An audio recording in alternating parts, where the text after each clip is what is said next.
eule dnes abala ebe apotunu na ipesulu didi kanes mamerai enange kech. Kotes ni kokit. No ina uriak. Ani nebe pukoro somero.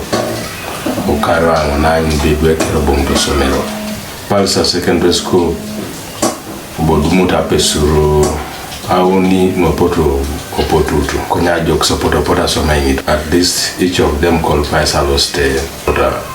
Ainyok na pesuru na somengito. Dano unsaka esiniko kimluchekere.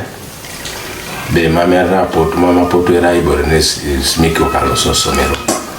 So the ultimate gare somero enyaka sigwe pesuru kero somero irrespective of their condition. John Odeke Apolone somero palisa progressive nesabalebe idwe lupe sur karaimam inyakar osomero eterekina kedati kusono ipo kwa penati boba potun.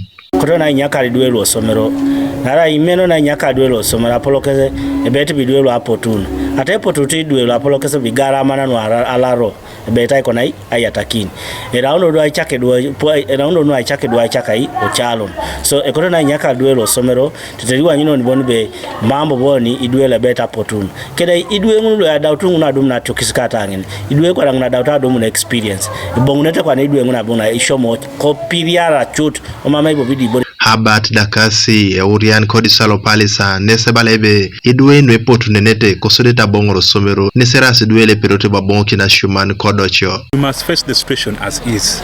As parents, we must get back our learners. We must get them back to school.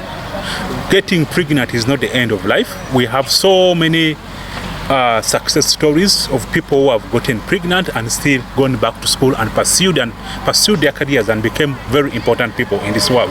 So I call upon the parents not to send our learners into marriages at such a tender age.